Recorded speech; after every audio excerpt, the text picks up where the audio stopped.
What is sociology? Look at the clothes you are wearing right now.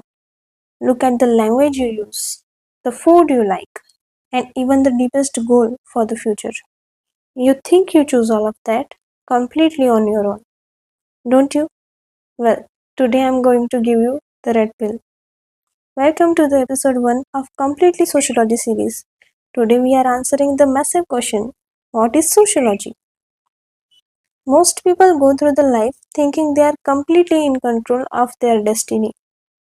But sociology proves that there are massive invisible forces shaping your choices every single day. If you want to understand your own life, you have to stop looking in the mirror and start looking through the window. And that window is sociology. Let's break down where this word actually comes from.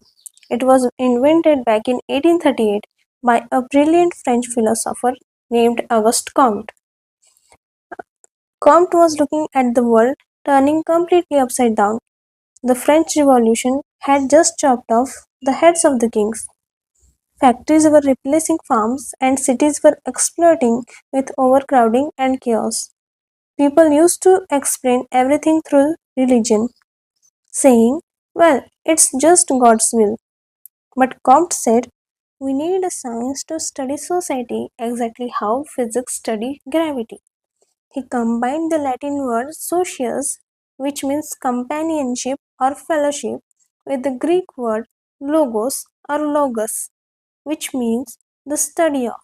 So, literally, sociology means the scientific study of companionship and human society.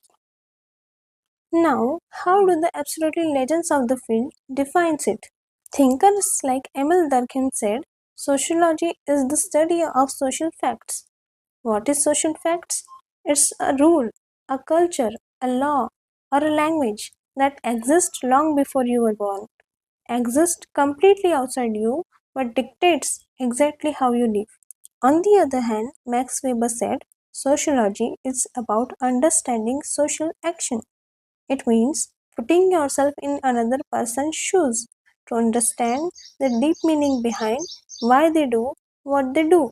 Sociology doesn't just judge human behavior from the outside, it unpicks it from the inside. If you remember only one thing from today's episode, make it this concept by a sociologist named C. Wright Mills. Mills said, you have to learn the difference between a personal trouble and public issue. If you lose your job tomorrow, you might get depressed and think, I am the failure. That's the personal trouble. But if an entire country enters a massive recession and 20% of the population lose their job at the exact same time, that is a public issue. It's a structural breakdown. In short, sociology gives you the power to see that our personal daily struggles are almost always connected to the bigger problems of the society. This subject gives you the fact, the idea, and the real tools to understand how the world around you actually works. In our next episode, we are going to look at how this subject first started. We will talk about the massive changes caused by the French Revolution and the Industrial Revolution and see exactly how this science was born out of that chaos. Make sure you are subscribed and have your notifications turned on so you don't miss the next episode. Don't just live in society, understand how it works. Keep studying, and I'll see you all in the next episode.